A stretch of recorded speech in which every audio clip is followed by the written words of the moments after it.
Watchman needed. Remote location. No experience required.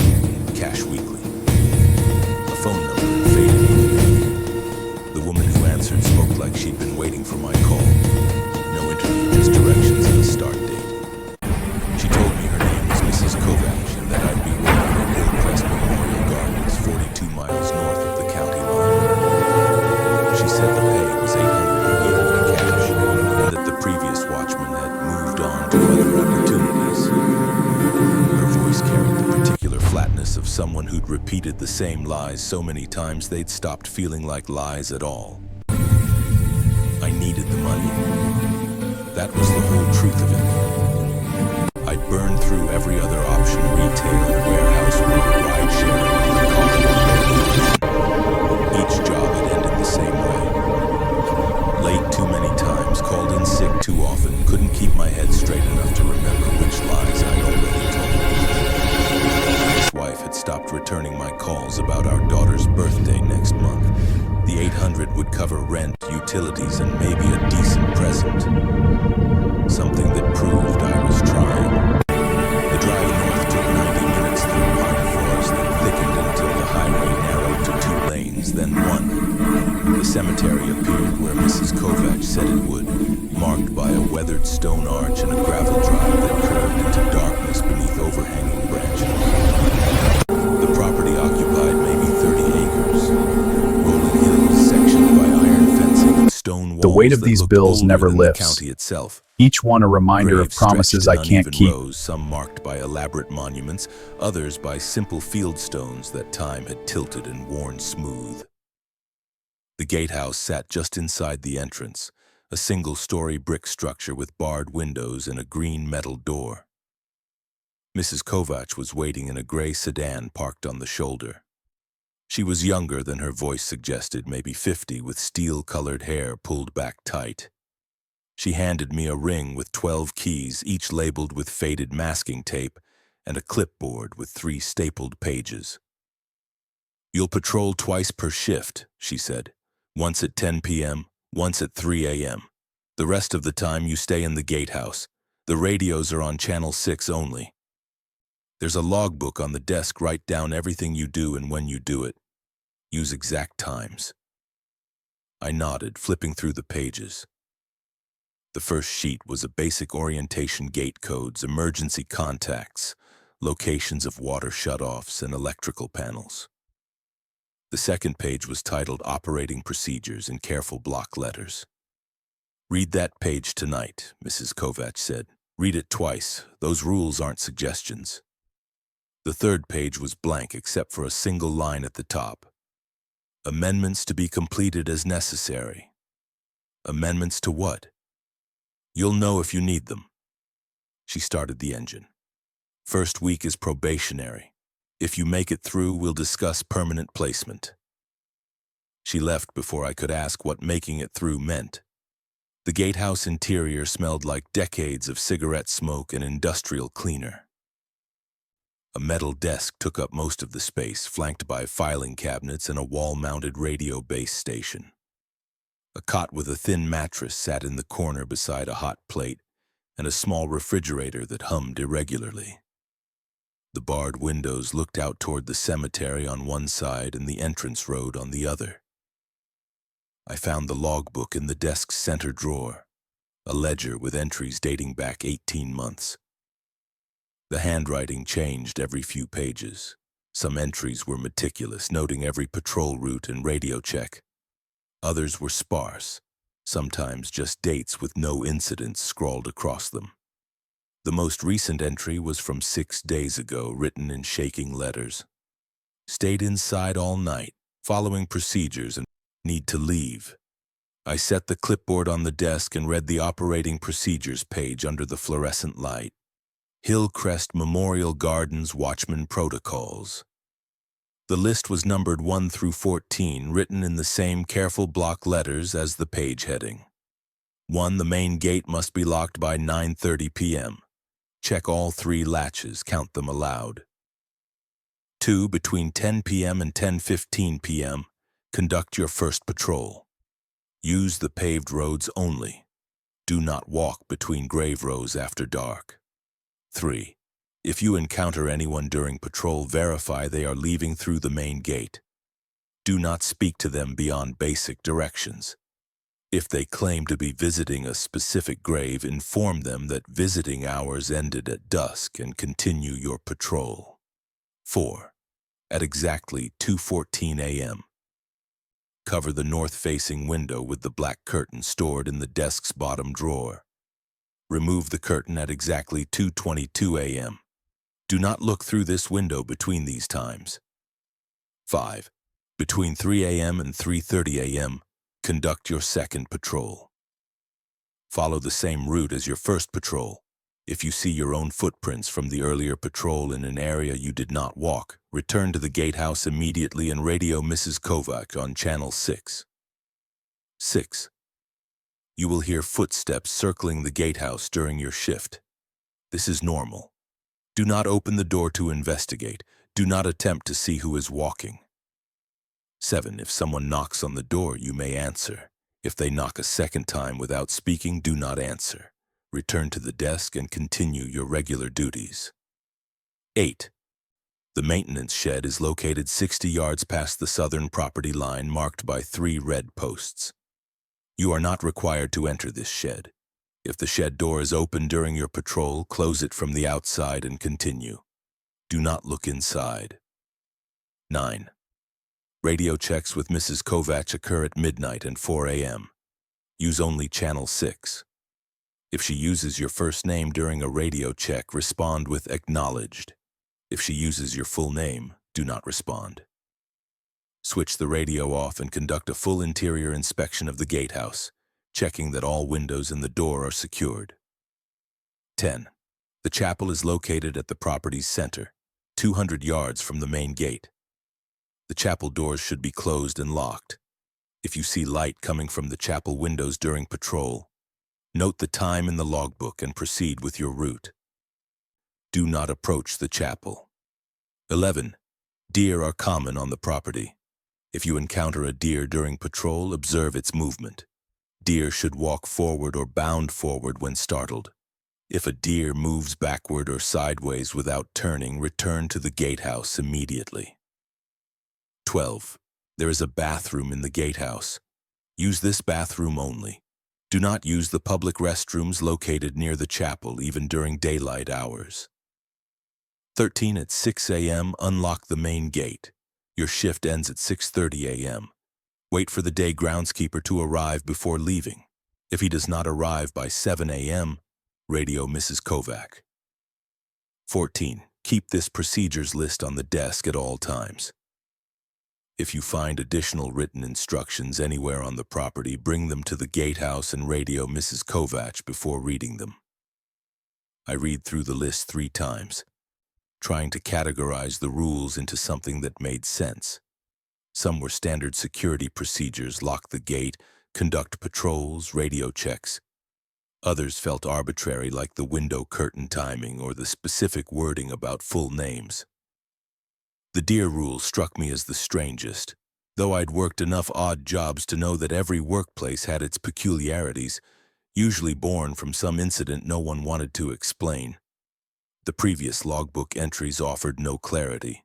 Most were mechanical. Gate locked, 9:28 p.m. First patrol, 10:04, 10:19 p.m. No issues. A few included notes about weather or minor maintenance problems. One entry from 3 months back read, "Saw chapel lights at 1:47 a.m. Continued patrol per procedures." Another, 2 weeks later, "Did not look in shed. Door was already closed." I spent the rest of the afternoon organizing my supplies. The refrigerator held a case of water bottles and sandwich materials. The filing cabinets contained property maps, maintenance records, and thick folders of burial permits arranged by year. I tested the radio. Mrs. Kovac responded immediately when I keyed the microphone, her voice crackling through the speaker with that same flat affect. "First day orientation?" "Yeah, just familiarizing myself with the layout." "Good. Remember the procedures. Exact times matter." The sun set at 7:41 p.m. turning the cemetery into a landscape of long shadows that merged into uniform darkness. I locked the main gate at 9:28 p.m., counting the 3 latches aloud as instructed. The sound of my voice felt strange in the empty cemetery, but I finished the count and returned to the gatehouse. At 10:03 p.m., I began my first patrol. The cemetery roads formed a rough loop with several spurs branching toward different sections. I carried a flashlight and a copy of the property map, following the main loop clockwise as seemed logical. The beam illuminated weathered headstones and the occasional monument, a stone angel here, a marble obelisk there. The graves were old, most dating from the 1800s based on the dates I could read. Newer sections occupied the western hills marked by flat bronze plaques instead of standing stones. The silence was profound. No traffic noise, no distant voices, not even wind through the trees. My footsteps on the pavement sounded too loud, each scrape of gravel amplified. I completed the loop in 14 minutes, seeing nothing but graves and shadows. The chapel was visible at the property's center, exactly where the map showed it, a small stone building with a pitched roof and narrow windows, all dark. I returned to the gatehouse at 10:17 p.m. and logged the patrol. 10:03, 10:17 p.m., complete circuit, no issues. The first radio check came at midnight. Mrs. Kovac's voice was clear and businesslike. "Hillcrest, this is base. Radio check." I keyed the microphone. "This is Hillcrest, receiving clearly. Status, gate secure. First patrol complete. No incidents." "Acknowledged." The radio clicked off. I made coffee on the hot plate and reviewed the procedures list again, paying attention to the timing. The window curtain rule would activate at 2:14 a.m., still more than 2 hours away. I used the time to explore the filing cabinets, finding nothing remarkable except a folder labeled Incident Reports that contained only blank forms. At 1:43 a.m., I heard the footsteps for the first time. They were distinct and rhythmic, the sound of boots on pavement. They started near the main gate and circled the gatehouse slowly, passing the north window, then the east wall, then the south window. I stood from the desk, watching the south window as the footsteps approached, then passed, continuing around to the west wall and back toward the north side. The complete circuit took maybe 90 seconds, then silence for 15 seconds. Then the footsteps began again. Rule 6 said this was normal. I sat back down. The footsteps circled the building 4 more times while I made notes in the logbook. The sound was consistent, even pacing, heavy boots, never speeding up or slowing. On the 5th circuit, the steps paused at the door for a long moment before continuing. I kept my eyes on the logbook, writing out the exact time, 1:51 a.m. At 2:13 a.m., I retrieved the black curtain from the desk's bottom drawer. It was heavy canvas fitted with hooks that matched hardware already installed above the north window. I hung it at 2:14 a.m. exactly, watching the second hand on my watch. The curtain blocked the window completely. I sat at the desk with my back to the covered window and forced myself not to look. 8 minutes. That was all the procedure required. I could hear nothing beyond the gatehouse walls, no footsteps, no wind, nothing. The silence was worse than the footsteps had been. At 2:22 a.m., I removed the curtain and returned it to the drawer. The footsteps resumed at 2:37 a.m. Same rhythm, same weight. They circled the gatehouse twice before I started my second patrol at 3:04 a.m. The cemetery looked identical to my first patrol, though the darkness seemed thicker now. My flashlight beam swallowed more quickly. I followed the same route, walking the paved loop clockwise. The graves stood silent. The chapel remained dark. I saw no movement except shadows from my own flashlight. I was passing the western section when I noticed the footprints. They were clear in a patch of bare dirt beside the road boot prints, same size as mine, pressed deep into the earth. They came from between two grave rows, crossed the pavement, and disappeared into the grass on the opposite side. The prints were fresh, the edges sharp.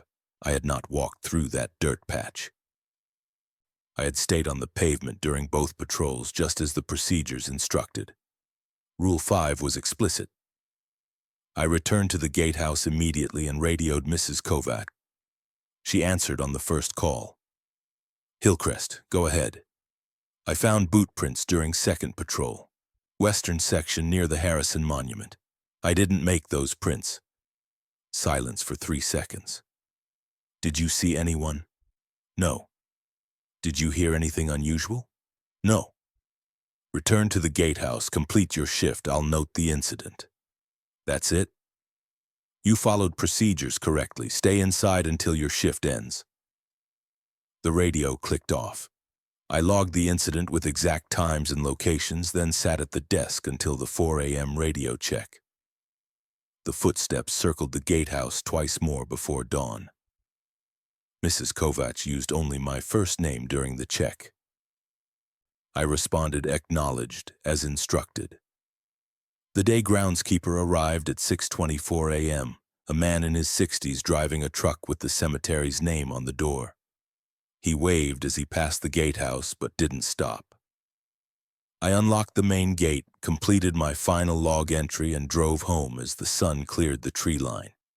I slept until 2 p.m., woke with my heart pounding from dreams I couldn't remember, and returned to the cemetery at 8:30 p.m. for my second shift. Mrs. Kovac met me at the gatehouse with my first week's pay, $800 in 20s, counted out on the desk. She also handed me a printed addendum stapled to a blank page. "Additional procedures," she said, "effective immediately." I read the addendum while she waited. "Amendments to Hillcrest Protocols, A1 during patrols. Count your steps between each section marker. The main loop should be exactly 732 steps. If you count more than 740 steps, radio immediately and return to the gatehouse. A2. If you encounter maintenance equipment left on the roads, wheelbarrows, tools, markers, move it to the shoulder and continue your patrol. Do not move equipment that is placed directly on a grave. A3. The radio may emit static or brief voice fragments outside of scheduled radio checks. Ignore these. Respond only to clear transmissions that begin with "Hillcrest, this is base." A4. If the gatehouse lights flicker 3 or more times in sequence, switch to the emergency backup light located in the supply cabinet. Do not attempt to repair the main lights during your shift. A5. You may bring personal items to the gatehouse: food, reading material, phone. Do not bring audio devices that play music or recorded voices. A6. The maintenance shed has a padlock. If you find the padlock removed or damaged during patrol, do not close the shed door.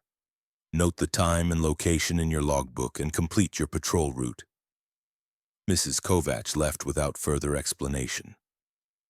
I filed the amendment page with the original procedures and began my shift.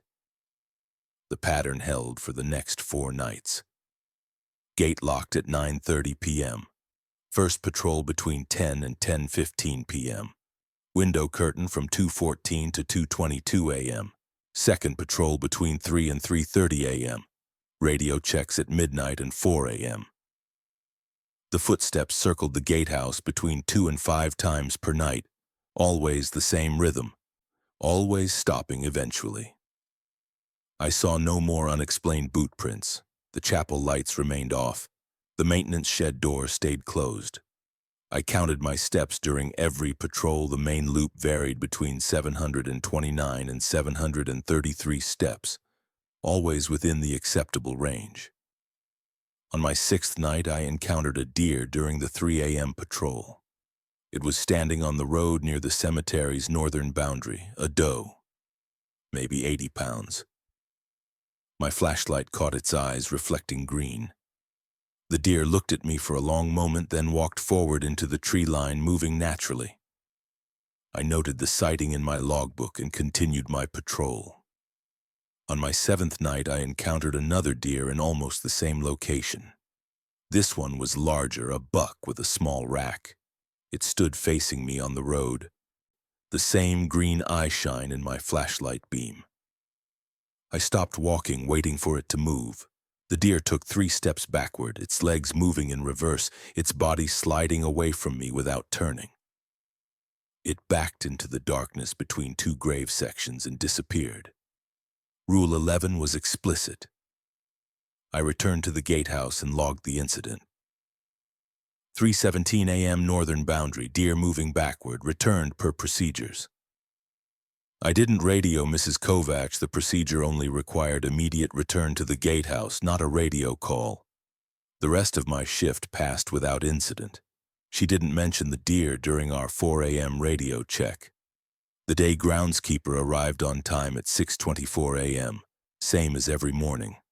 I was completing my 8th shift, standing outside the gatehouse at 6:35 a.m. in full daylight, when I noticed that the maintenance shed was visible from the main gate.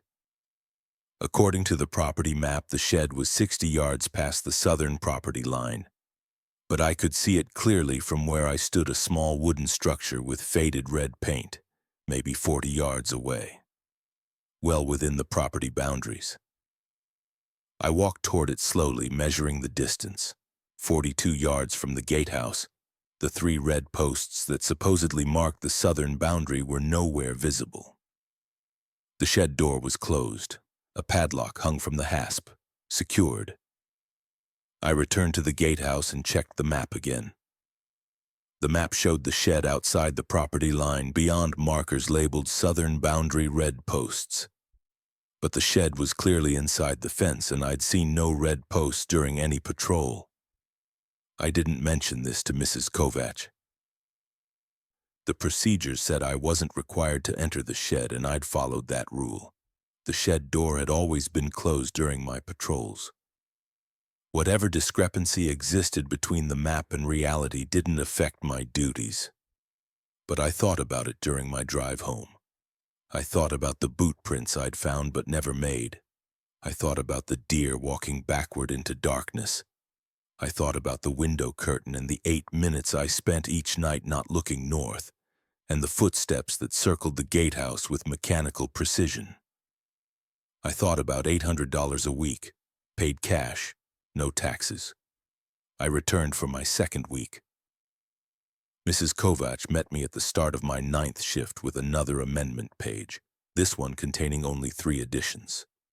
A7. If you see a person standing motionless among the graves during patrol, observe their position relative to the nearest headstone. If they are standing directly on a grave, continue your patrol without approaching. If they are standing between graves, you may approach and offer directions to the exit. A8. The groundskeeper arrives each morning between 6:15 and 6:30 a.m. If you see his truck arrive before 6 a.m., do not unlock the main gate. Radio Mrs. Kovacs and wait for instructions. A9.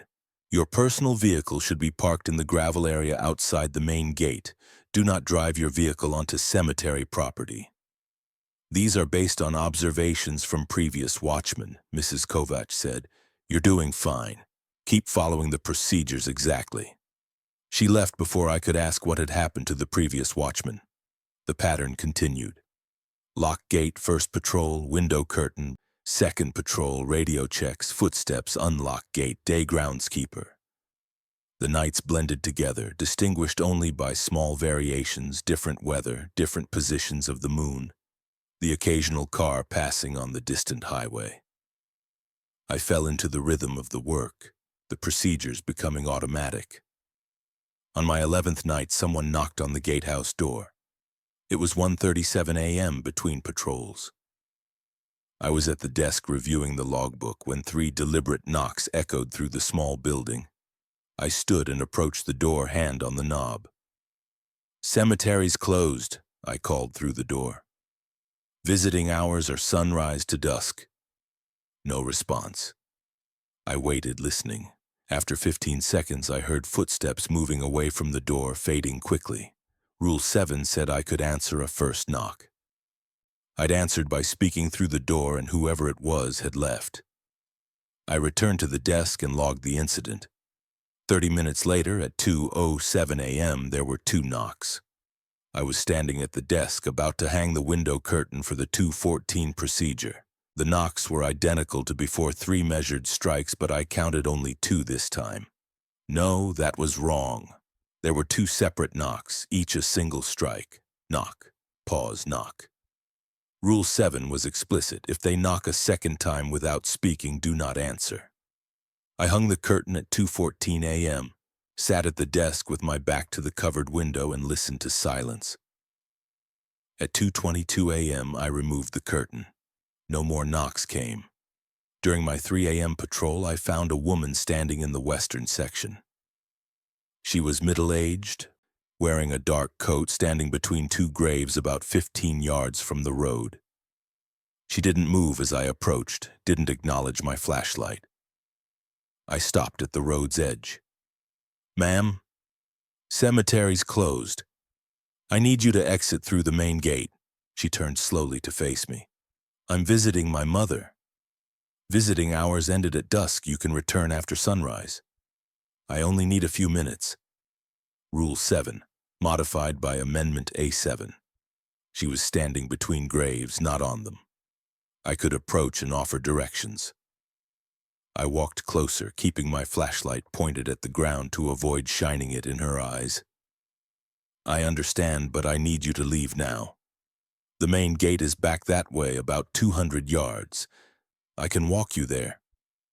She smiled. "That's kind of you. What's your name?" The question felt wrong. I couldn't place why, but my hand tightened on the flashlight. "I'm the night watchman. Please follow me to the gate." "You didn't answer my question." Her voice was pleasant, curious. "I just want to know who's been so helpful." I'd given Mrs. Kovac my first name when I took the job. She'd used it during radio checks.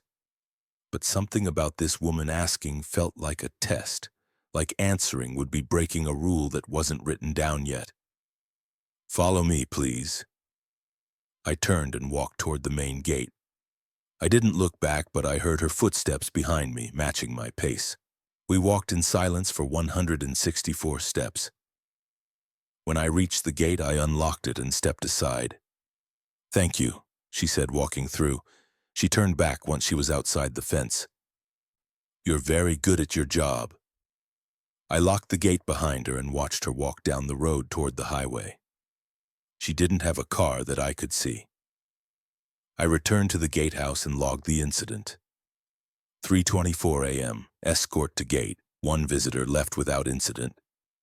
Mrs. Kovac used my full name during the 4 a.m. radio check. "Hillcrest, this is base. Thomas Reed, radio check." My finger was halfway to the microphone button when I caught it my full name, not just my first name. Rule 9 was explicit. I switched the radio off and stood, full interior inspection, windows and door secured. I checked each window's locks, testing them manually. All secure. I checked the door locked from inside, deadbolt engaged. I checked the supply cabinet, the desk drawers, even the small bathroom. Everything was exactly as it should be. I switched the radio back on at 4:16 a.m. Mrs. Kovac was in the middle of a transmission. "Repeat, Hillcrest, respond if you can hear this." I keyed the microphone. "This is Hillcrest. Radio was switched off for interior inspection. All secure." Brief silence. "Understood. Proceed with normal duties." "You used my full name during the check." "Yes." "Was that deliberate?" "Yes, you followed the procedure correctly. Well done." The radio clicked off. I sat at the desk, hands shaking slightly from adrenaline, and tried to understand what had just happened. Mrs. Kovac had used my full name deliberately, testing whether I'd follow Rule 9. The woman during patrol had asked for my name, possibly testing whether I'd give it. The 2 incidents felt connected, though I couldn't articulate how. I completed my shift without further incident.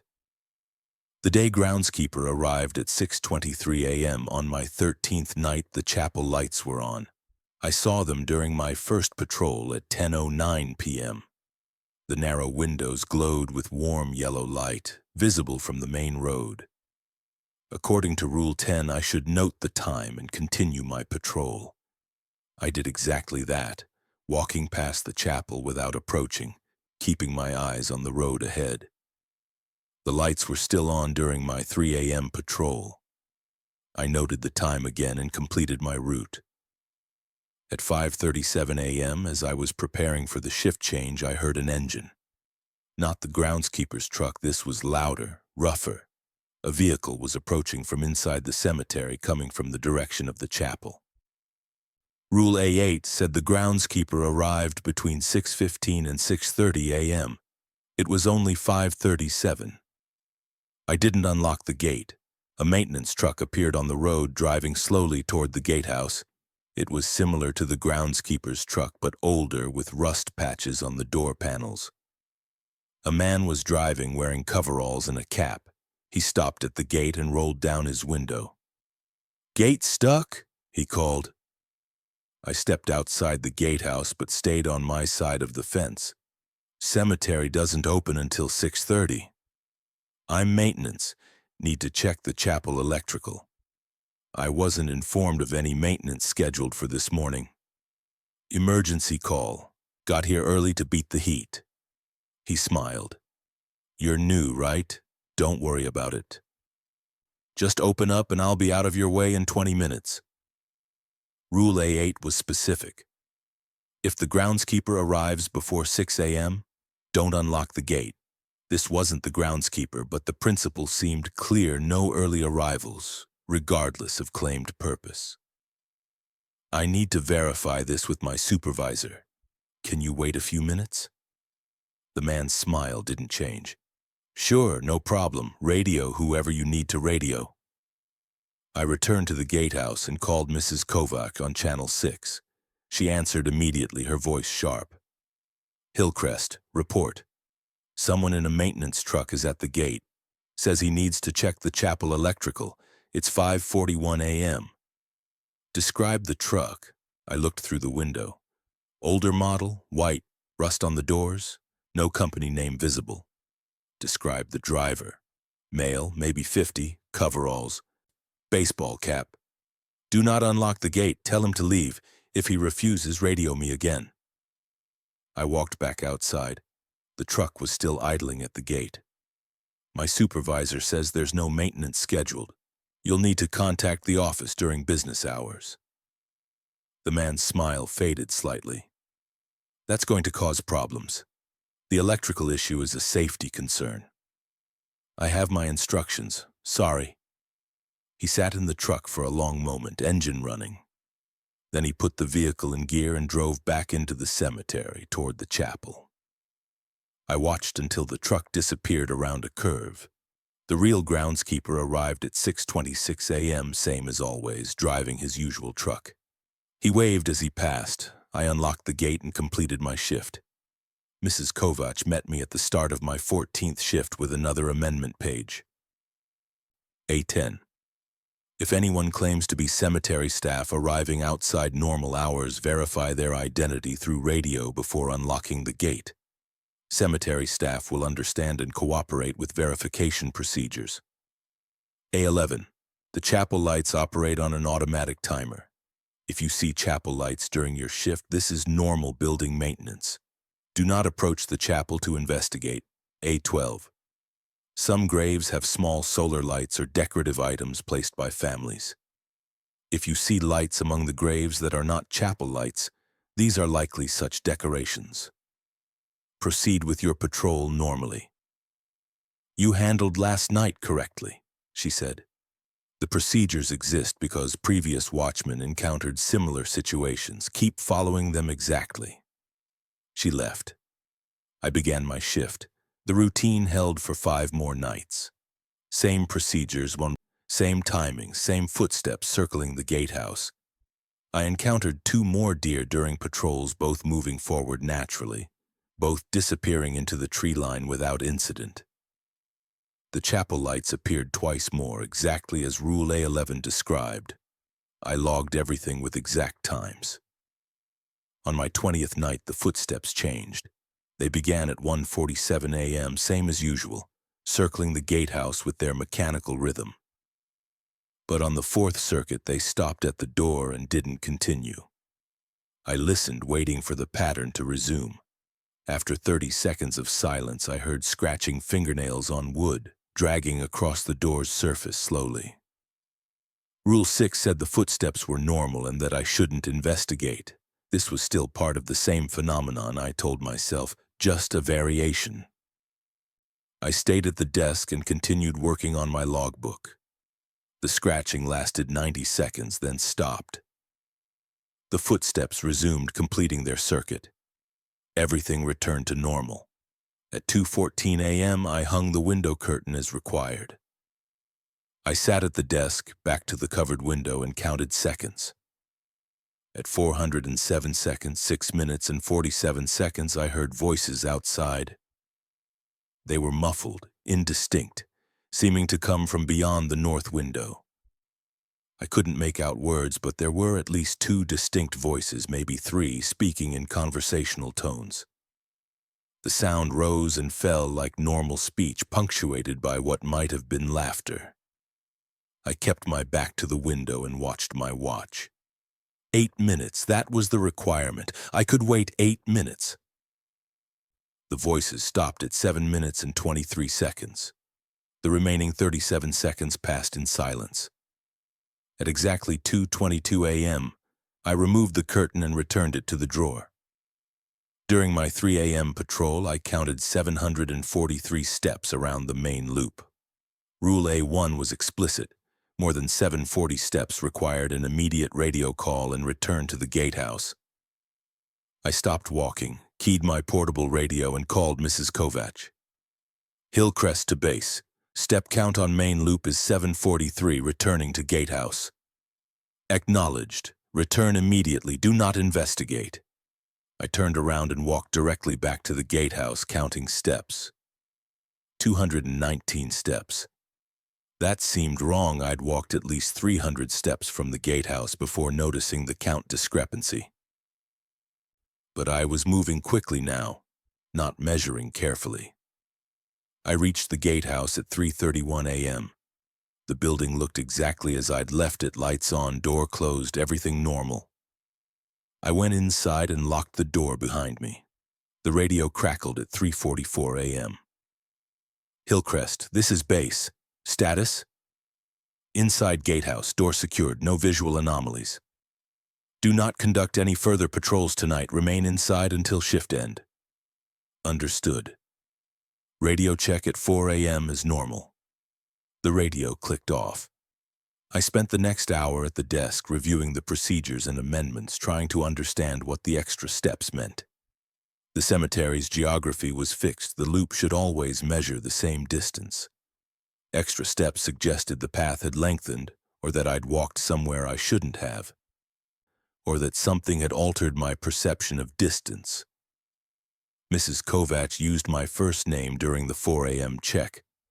I responded acknowledged and completed my shift without incident. At the start of my 21st shift, Mrs. Kovac handed me 2 more amendments. A13. If you must abort a patrol and return to the gatehouse early, lock the door immediately and verify all windows are secured. Remain inside until your next scheduled radio check. A14. The cemetery's layout may appear different at night than during daylight hours. Trust your step count and the physical markers on your map. If you become disoriented during patrol, stop walking and radio for guidance. You're past the probationary period, she said. I'm authorizing you for permanent placement, same pay, weekly. What happened to the last watchman? He quit after 5 weeks. Before that, we had 3 watchmen in 6 months. All quit. Why? They stopped following procedures exactly. Small deviations at first, skipping step counts, ignoring timing requirements, trying to investigate instead of comply. The job is simple if you follow the rules. What happens if someone doesn't follow the rules? They quit. She met my eyes. Or they're asked to leave. You've been excellent so far. Keep it up. She left. I filed the amendments and began my shift. The pattern held for 9 more nights. I saw no more visitors, no more maintenance trucks, no more backward-walking deer. The footsteps circled.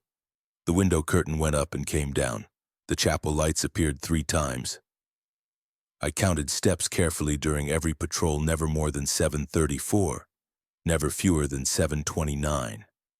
On my 30th night, a storm came. I'd been watching the weather forecasts, seeing the system build over 3 days. Heavy rain was predicted, possibly severe. Mrs. Kovac called me on the radio at 8:47 p.m. before my shift officially started. Hillcrest, this is base. Emergency protocol is in effect tonight due to weather. Check your procedures for the emergency protocols addendum. I checked the original procedures page. There was no emergency protocols addendum. Base, I don't have that document. Top desk drawer, red folder, should be filed behind the main procedures. I found the folder red cardstock, unlabeled. Inside was a single page titled Emergency Protocols, Weather Events. The page was dated from 2 years ago and showed signs of water damage along one edge. Emergency Protocols. Weather Events E1. If severe weather is forecast, conduct your first patrol at 9:30 p.m. instead of 10 p.m. Complete the full route before the storm arrives. E2. Once heavy rain begins, remain inside the gatehouse. Do not conduct your second patrol. All standard procedures remain in effect except for scheduled patrols. E3. During weather events, you may hear knocking, voices, or other sounds that seem to come from people in distress. Do not open the door. Do not respond verbally. These are not people who need help. E4. The emergency backup light in the supply cabinet operates on batteries. If the main power fails, switch to the backup light immediately. Do not use your personal flashlight inside the gatehouse during power failures. E5. If water enters the gatehouse, use towels from the supply cabinet to block the gap under the door. Radio Mrs. Kovac if water rises above ankle depth inside the building. I radioed acknowledgement and conducted my first patrol at 9:32 p.m. The storm was already visible on the horizon, lightning flickering in distant clouds. Wind moved through the cemetery, bending the trees and making the grave monuments cast shifting shadows. I completed the main loop in 731 steps, seeing nothing unusual, and returned to the gatehouse at 9:48 p.m. The rain started at 10:23 p.m. It came suddenly and heavily, drumming on the gatehouse roof and walls. Within minutes, water was sheeting across the windows, obscuring the view. I sat at the desk and listened to the storm's roar, occasionally checking the windows and door seals for leaks. At 11:37 p.m., I heard someone calling for help.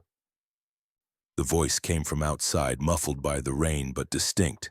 A man's voice shouting, "Oh, hey! I need help! Please!" Rule E3 was explicit. Not people who need help. I stayed at the desk. The voice called out 3 more times, moving around the building before falling silent. The midnight radio check came through clearly despite the storm. Hillcrest, this is base. Status: inside gatehouse. Storm conditions following emergency protocols. Any attempt at contact from outside. Heard voices at 11:37 p.m. did not respond per E3. Correct, maintain current posture. The power failed at 1:06 a.m. The lights went out, plunging the gatehouse into complete darkness. I found the supply cabinet by touch, retrieved the emergency backup light, and switched it on. The battery-powered lantern cast weak yellow light, enough to see the desk and nearby walls, but leaving the corners in shadow. At 1:43 a.m., the footsteps began their circuit despite the storm. I could hear them clearly over the rain, the same heavy boots, same rhythm circling the building. They passed each window in turn, audible even through the downpour. On the third circuit, they stopped at the door. Then came knocking. 3 deliberate strikes, then silence. I waited. 15 seconds passed. Then 2 more knocks. Knock. Pause. Knock. Rule 7 said don't answer a second knocking. I stayed at the desk. The knocking came again, louder this time. Then a voice. "Thomas Reed, open the door." My full name. But this wasn't Mrs. Kovach. This was a man's voice, deep and patient. "Thomas Reed, I know you can hear me. Open the door." Rule 9 said if Mrs. Kovach uses my full name, I should conduct an interior inspection. But this wasn't Mrs. Kovach, and there was no radio protocol involved. I had no procedure for this situation except to remain inside and not respond to second knockings. The voice continued for 6 minutes, repeating my full name, asking me to open the door. The tone never changed, calm, reasonable, like someone trying to help me understand something important.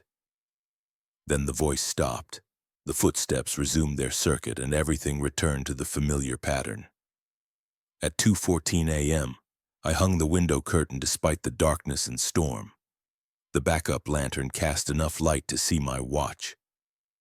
I sat at the desk, back to the covered window, and counted seconds in the dark. At 3 minutes and 21 seconds, something struck the north window hard. The impact sounded like a body slamming into glass.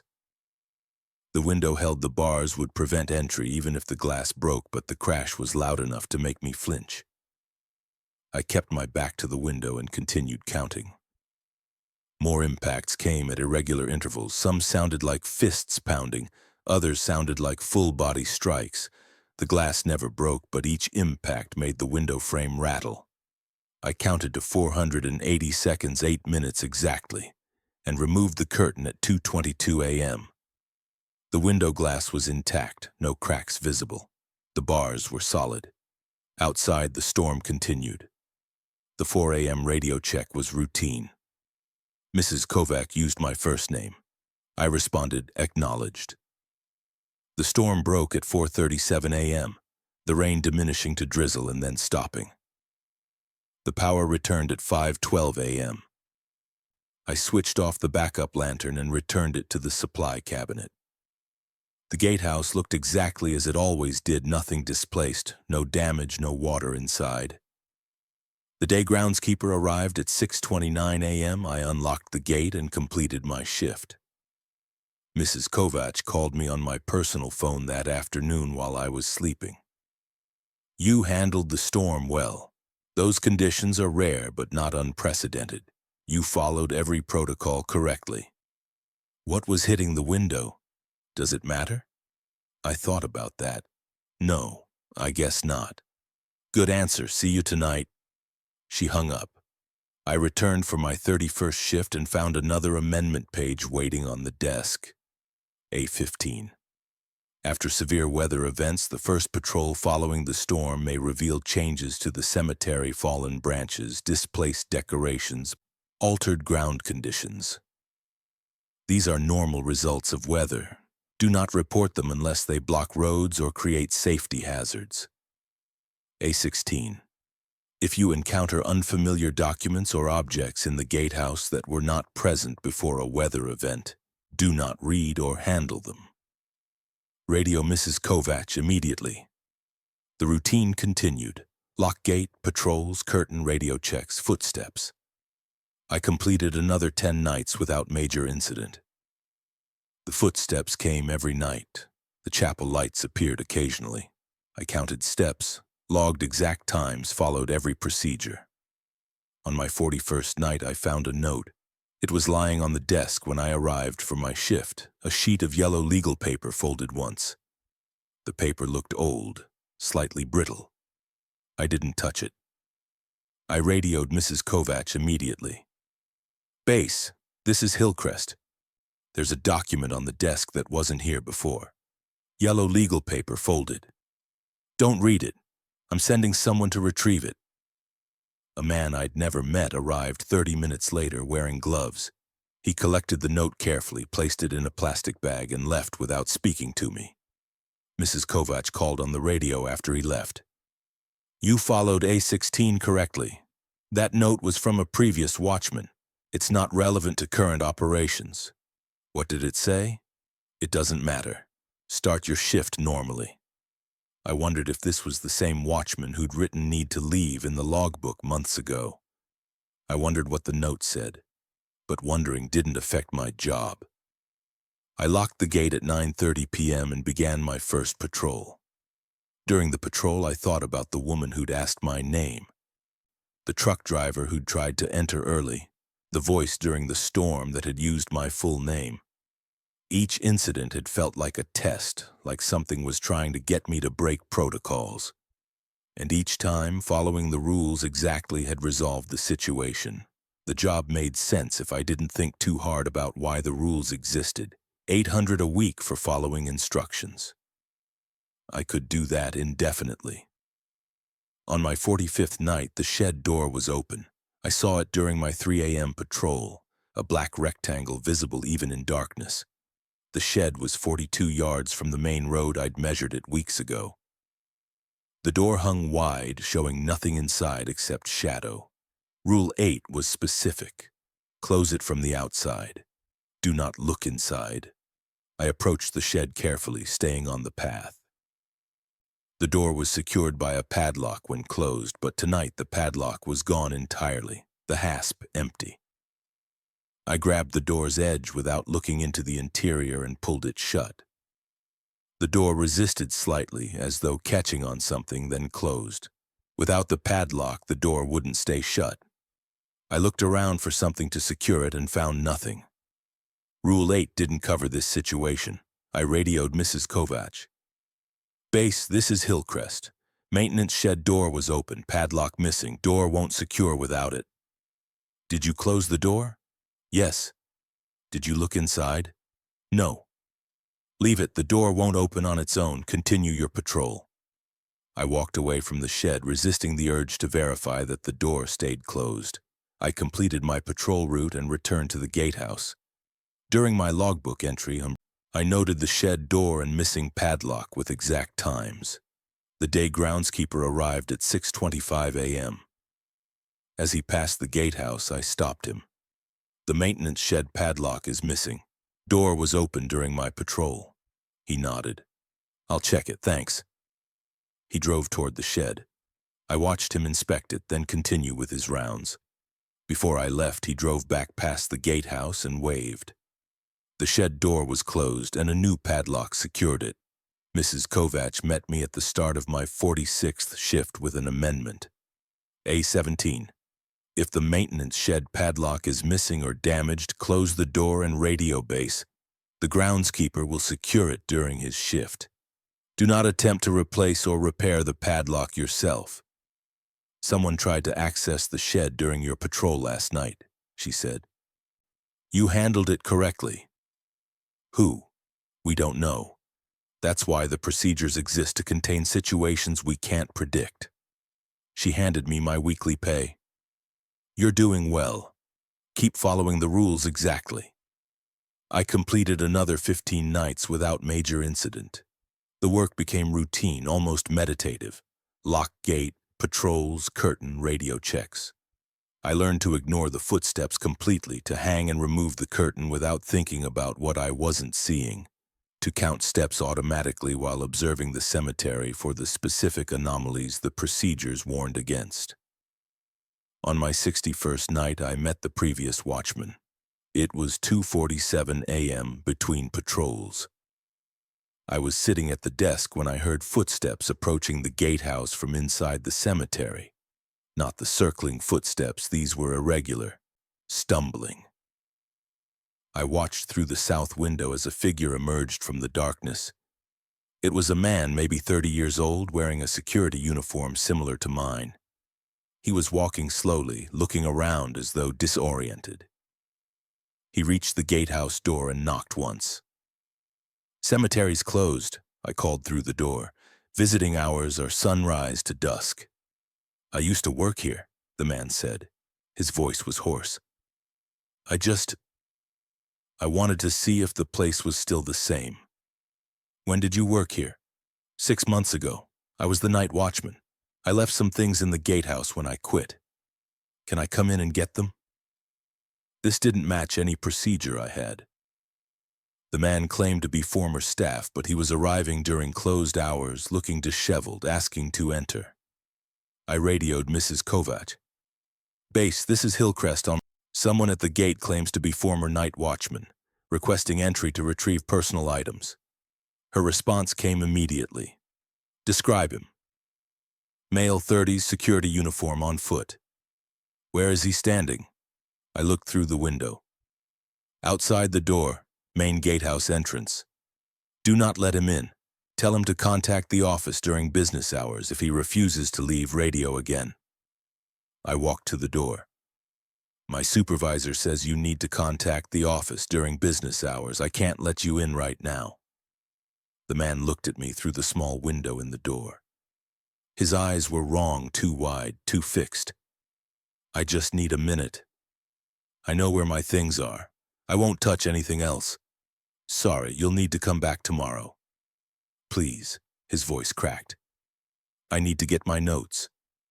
I need to remember what I learned. I can't help you. Please leave. He stood there for a long moment, hand on the doorknob. Then he turned and walked away, back toward the cemetery's interior. I watched him disappear into the darkness between the graves. Mrs. Kovac called on the radio 30 seconds later. Did he leave? Yes, walked back into the cemetery. He wasn't a previous watchman, that was someone else. You did exactly right. Should I patrol and make sure he's gone? No. Stay inside. He'll leave on his own. I remained at the desk until my 3 a.m. patrol. During the patrol, I saw no one. I completed the full route, counting 732 steps exactly. At the start of my 60-second shift, Mrs. Kovac gave me 3 new amendments. A18. If someone claims to be a former employee and requests entry to the gatehouse, deny access regardless of how specific their knowledge seems. All former employees know to contact the office during business hours. A19. If you see someone in a security uniform during your shift who is not the day groundskeeper, do not approach them. Radio base immediately and return to the gatehouse. A20. Personal items left by previous watchmen are property of the cemetery and should not be retrieved or examined. If you find such items, leave them where they are and radio base. You're approaching 3 months, she said. That's longer than most watchmen last. Any issues with the procedures? No, they're clear. Any questions about why certain rules exist? I thought about that. No. Good. The why doesn't matter. Only the compliance matters. She handed me my pay. Keep it up. The routine continued through my 70th night, then my 80th, then my 90th. I learned every procedure and amendment by heart, could recite them verbatim if asked. The cemetery's patterns became familiar when the chapel lights would likely appear. Which areas of the patrol route had the loosest gravel that made counting steps harder. The exact texture of the window curtain's canvas. On my 95th night, my daughter's birthday, I brought a wrapped present to the gatehouse. A stuffed animal, a rabbit. Something she'd mentioned wanting 3 months ago. I'd missed her birthday. Her mother hadn't answered my calls. But I had the present and I had the money to catch up on child support. Small victories. The present sat on the desk while I conducted my first patrol. Lock gate, check route, count steps, return. Everything normal. At 2:14 a.m., I hung the window curtain and sat at my desk, back to the covered window, looking at the wrapped present. 8 minutes until I could remove the curtain. I counted seconds silently. At 4 minutes and 18 seconds, I heard my daughter's voice. Daddy? It came from beyond the north window, clear despite the curtain and bars and glass. Her voice exactly, the slight lisp she had on her R sounds. Daddy, I'm cold, can you help me? Rule E3 expanded. Not people who need help. I kept my back to the window and continued counting. 4 minutes and 39 seconds, 4 minutes and 41 seconds. Daddy, please, I'm scared. I don't know where I am. My hands were shaking. I gripped the edge of the desk and counted. 4 minutes and 58 seconds. Why won't you help me? Don't you love me anymore? 5 minutes and 22 seconds. I focused on my breathing, on the numbers, on anything except the voice. The voice continued until 7 minutes and 41 seconds, then stopped. I finished the count to 8 minutes, removed the curtain at exactly 2:22 a.m., and returned it to the drawer. The wrapped present sat on the desk, untouched. I completed my shift and drove home in silence. Mrs. Kovac called me that evening before my next shift. Last night was difficult. You handled it correctly. How did you know? The procedures exist because previous watchmen encountered similar situations. Personal connections are used as leverage. You didn't break protocol. It wasn't really her. No, but it sounded exactly like her. Yes, that's why the procedures are specific. Will you be able to continue? I thought about 800 a week, about catching up on child support, about having something stable that I hadn't ruined yet. Yes. Good, see you tonight. I completed my 96th shift, then my 100th, then my 110th. The voice didn't return. The procedures held. I followed every rule exactly, logging everything with precise times and measurements. On my 120th night during my 3 a.m. patrol, I counted 784 steps around the main loop. I stopped immediately and radioed Mrs. Kovac. Base, this is Hillcrest. Step count is 784, returning to Gatehouse. Copy. Return immediately. I turned and walked back. 306 steps to the gatehouse. The building looked normal, lights on, door closed. I went inside and locked the door. Mrs. Kovac called on the radio at 3:38 a.m. Status? Inside gatehouse, all secure. Tomorrow night you'll conduct a modified patrol. I'll brief you before your shift. For now, remain inside until shift end. Understood. The rest of the night passed without incident. The next evening, Mrs. Kovac met me at the gatehouse with a new page, this one titled, Extended Protocols High Activity Periods. Extended Protocols High Activity Periods X1. During high activity periods, the main patrol loop may measure up to 900 steps. This indicates spatial distortion.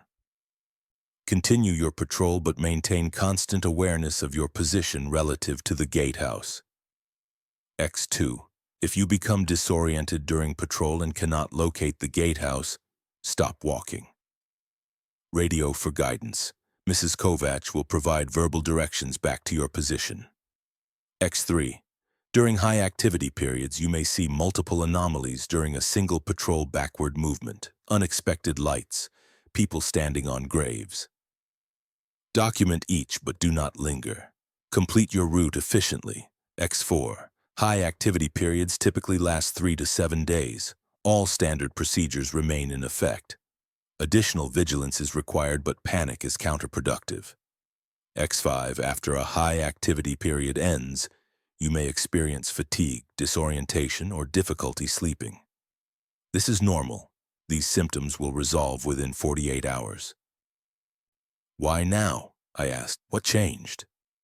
Nothing changed. High activity periods occur irregularly. You've been here long enough to handle one. She met my eyes. You followed every procedure perfectly for 4 months. Trust the procedures. They'll carry you through. That night, I conducted my first patrol at 10:04 p.m. The cemetery felt different immediately, the air thicker, the shadows deeper, the silence more oppressive. I counted steps carefully. 798 on the main loop. During the patrol, I saw 5 people standing motionless among the graves. All were standing directly on graves, not between them. I noted their positions and continued walking. None of them moved or spoke. The chapel lights were on, brighter than I'd ever seen them, casting long beams across the grounds. I noted the time and continued my route. Near the north boundary, a deer stood in the middle of the road. It looked at me, then walked sideways, not backward. Sideways, its legs crossing in an impossible rhythm. It reached the tree line and disappeared. I returned to the gatehouse at 10:37 p.m. and logged everything with exact times and locations. The window curtain procedure proceeded normally. The footsteps circled the building 6 times before falling silent. The radio checks were routine.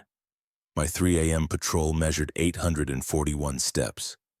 I saw 7 people standing on graves, all facing the same direction toward the chapel. The chapel lights pulsed slowly, brightening and dimming with a rhythm like breathing. I saw 3 deer, all moving in unnatural patterns, sideways, backward, in tight circles. I returned to the gatehouse at 3:46 a.m. and radioed Mrs. Kovacs with a status report. She acknowledged and told me to continue normal procedures. The high activity period lasted 6 days. Each night, the patrol loop measured between 780 and 870 steps. The number of standing figures increased 12 on the second night, 18 on the third. The chapel lights grew brighter. The deer multiplied. I documented everything and followed every procedure exactly. On the 5th night during my 3 a.m. patrol, I heard footsteps behind me. They matched my pace exactly, staying 10 or 15 feet back. When I stopped to take a bearing, they stopped. When I resumed walking, they resumed. I didn't turn around. I completed my patrol route, counting 839 steps, and returned to the gatehouse. The footsteps followed me to the door, then stopped. On the 6th night, the patrol loop measured 731 steps back within normal range. I saw only 2 standing figures. The chapel lights were dim. The deer moved naturally. On the 7th night, everything was normal. 732 steps, no anomalies, routine procedures. The high activity period had ended. Mrs. Kovacs met me at the start of my next shift. You made it through. 90% of watchmen quit during their first high activity period. You didn't even hesitate. The procedures worked. Yes, they always do, if you follow them exactly. She handed me a bonus, an extra $400. For exceptional performance during difficult conditions. I filed the extended protocols with my other documents and continued working. The months passed. I reached my 6-month anniversary, then my 9th month. The routine became absolute. I could conduct patrols in my sleep, could hang and remove the window curtain with my eyes closed, could identify every procedural trigger without conscious thought. On my 273rd night, Mrs. Kovacs met me with a different kind of document. We're hiring a second watchman, she said, to cover weekends. You'll train him for his first week, then return to your normal schedule. What do I need to teach him? The procedures, nothing more. Just show him how to follow the rules exactly. The new watchman arrived the following evening. His name was David, 32 years old, recently unemployed. He had the same desperate look I'd had 9 months ago, the look of someone who needed this job, who couldn't afford to be picky. I showed him the gatehouse layout, the radio, the logbook. I walked him through the first patrol, counting steps aloud, pointing out the landmarks. I explained each procedure and amendment, reading them verbatim from the documents. Why do we count steps? He asked. Because the procedures say to. But what does it mean if the count is wrong? It means you follow the next step in the procedure, radio base, and return to the gatehouse. But what causes it? I remembered Mrs. Kovacs' words. The why doesn't matter, only the compliance matters. We conducted the 3 a.m. patrol together, 730 steps exactly, everything normal. David kept asking questions, why the window curtain, why channel 6 only, why cover the north window at that specific time. I answered each question the same way. because the procedures say to. On his fourth night, David tried to look inside the maintenance shed. I was conducting patrol with him, watching his technique when we found the shed door open again. I told him to close it from the outside without looking in. He reached for the door, then hesitated. What's inside? Doesn't matter, close the door. But why can't we look? Because Rule 8 says not to. He closed the door, but I saw his eyes flick toward the interior darkness before he pulled it shut. Just a brief glance, maybe half a second. We completed the patrol and returned to the gatehouse. I logged the shed incident and David's near breach. I radioed Mrs. Kovac after David's shift ended. New watchman looked into the maintenance shed. Brief glance, less than 1 second. Did he report any effects? No. Seemed normal after. Monitor him tomorrow night. If he shows any behavioral changes, report immediately. David returned for his 5th night training. He seemed normal, same questions, same nervous energy. We conducted the first patrol together. 731 steps. No anomalies. During the 3 a.m. patrol, David stopped walking near the chapel. Do you hear that? He asked. Hear what? Music coming from inside. I listened. I heard nothing except the wind. The chapel door should be locked. We don't approach it, keep walking. But there's definitely music. Classical music. Can't you hear it? No. And even if I could, the procedure says don't approach. Keep walking. He stood there for a long moment, staring at the chapel. Then he shook his head and continued the patrol. We returned to the gatehouse without further incident. On his 6th night, David didn't show up for his shift. Mrs. Kovac called me on the radio at 9 p.m. New watchman won't be continuing. You'll resume solo coverage starting tonight. What happened?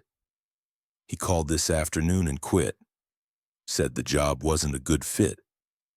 Was it because he looked in the shed? Probably. The effects are subtle at first. He would have gotten worse. She paused. You've never looked in the shed. You've never broken any procedure, even small ones. That's why you're still here. I resumed my normal schedule. The cemetery returned to familiar patterns, patrols, curtain, radio checks, footsteps. Another 3 months passed. I reached my 1-year anniversary. Mrs. Kovac gave me a raise, $900 a week. On my 365th night, I saw the man in the security uniform again. He was standing at the main gate when I conducted my first patrol, same as before, disheveled, wide eyes, wrong posture. He watched me complete my patrol route but didn't approach. When I returned to the gatehouse, he was gone. 3 nights later, he was standing among the graves during my 3 a.m. patrol. Standing on a grave, not between them. I noted his position and continued my route without approaching. A week later, he was visible through the south window during the early morning hours, walking the cemetery roads, sometimes stopping to look at the gatehouse. He never knocked, he never spoke, he just walked. I mentioned these sightings to Mrs. Kovac during a routine check. That was the watchman before you, she said. He worked here for 8 weeks before he quit. He keeps coming back. Why? He's looking for something he thinks he lost. He won't find it. Eventually he'll stop coming. What did he lose? The ability to leave. Not physically, he can leave anytime, but psychologically he can't let go. He broke too many small rules and now he's trying to understand what that cost him. You won't have that problem. You've never broken a rule. I thought about that. She was right. In 368 nights, I'd never deviated from any procedure. Never looked where I was told not to look, never opened a door I was told to keep closed. The job had become part of me, not just routine, but fundamental. I realized I wasn't sure I could explain the procedures to someone outside the cemetery. The logic made sense here in this context, but I wasn't sure it would make sense anywhere else. Mrs. Kovac seemed to sense my thoughts. The job changes people, makes them careful, precise, obedient to structure. That's not a bad thing. Those are valuable skills. Am I different than I was a year ago? Yes. You're better at this job than anyone I've worked with. You've never questioned, never hesitated, never failed. That's worth something. I completed my shift and drove home as the sun rose. That afternoon, my ex-wife called. First time in 4 months. The child support payments have been consistent, she said. Thank you. I have a stable job now. That's good. Maybe we can arrange some visits. Let you see her. I'd like that. Where are you working? I hesitated. Security, night shift. That's all you can say? It's hard to explain. She was quiet for a moment. You sound different, more focused. I've been working on being more reliable. Well, keep it up. She asks about you sometimes. We arranged a visit for my next weekend off. Mrs. Kovac approved the schedule change without question. I continued working. Another high-activity period came on my 412th night and lasted 8 days. I handled it using the extended protocols, documenting every anomaly, never breaking routine. The procedures carried me through exactly as Mrs. Kovac had promised. On my 450th night during a routine patrol, I realized I'd stopped wondering about the why of the procedures. The rules existed. Following them kept me safe, kept me employed, kept my life stable. That was enough. I saw my daughter twice that month. She liked the stuffed rabbit I'd saved for her. We went to a park and got ice cream. I told her about my job, the easy parts, the patrol routes and gate checks and logbook entries. I didn't mention the footsteps or the curtain or the things that walked backward in the darkness. She asked if I liked my job. Yes, I said, it's simple. I know exactly what to do. On my 500th night, Mrs. Kovac met me at the gatehouse with a new watchman. This is Marcus, she said. He'll be training with you for a week. Same as before, show him the procedures, nothing more.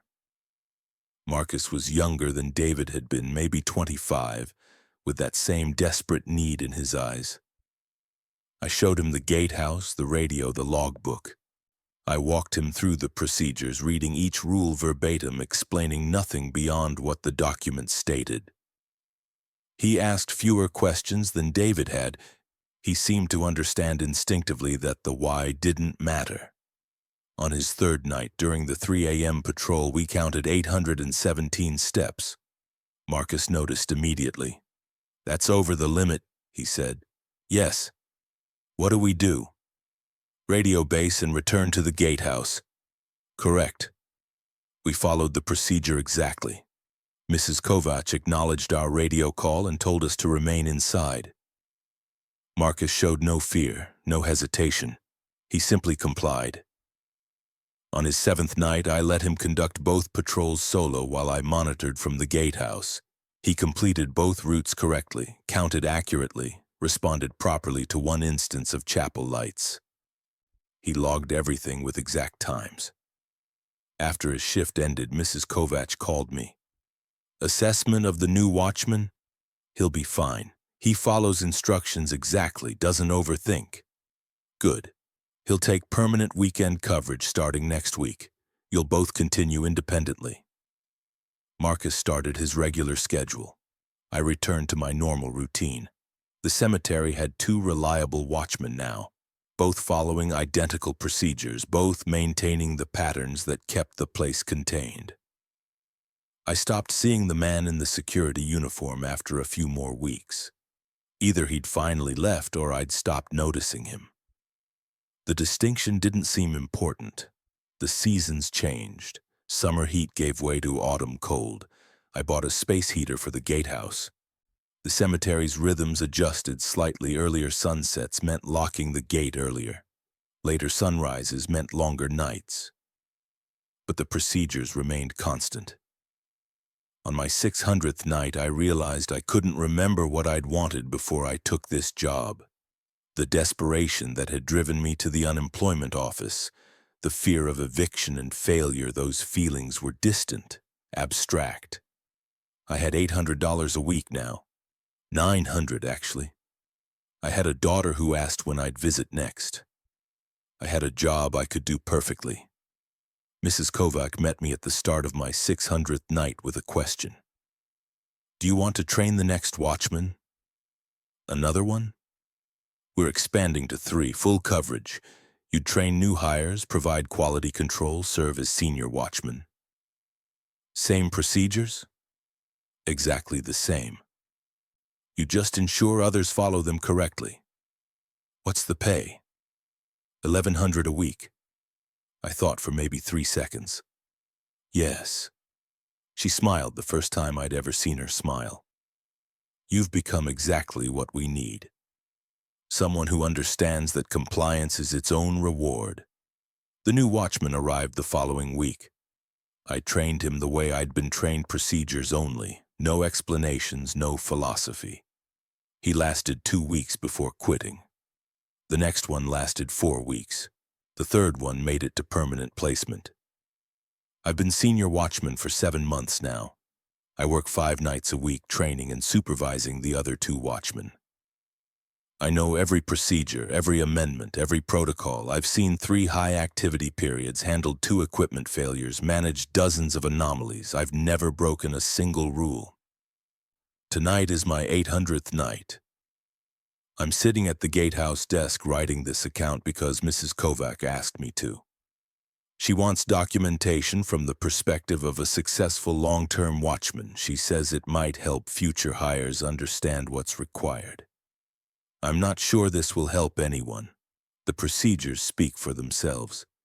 But I've written it anyway because Mrs. Kovac asked, and following instructions is what I do. The main gate is locked. I've conducted my first patrol 732 steps exactly. The window curtain will go up in 43 minutes. The footsteps will circle the building sometime between now and dawn. The radio check will come at midnight. Everything is exactly as it should be. A new watchman starts training next week. I'll show him the procedures. I'll read him the rules. I'll teach him to count steps and log times and never ever ask why. If he's smart, he'll understand that survival isn't about understanding. It's about compliance. If he's like me, he'll still be here in 800 nights, writing his own account, preparing to train the next person. The cycle continues. The rules persist. The cemetery remains contained. I've put the procedures list in the center of the desk where the new watchman will see it immediately. I've checked that all the amendments are filed properly. I've verified that the emergency protocols and extended protocols are accessible. Everything is ready. At 2:14 a.m., I'll hang the curtain. At 2:22 a.m., I'll remove it. At 3 a.m., I'll conduct my second patrol. At 4 a.m., Mrs. Kovac will call for the final radio check. The patterns hold. The procedures work. That's all anyone needs to know.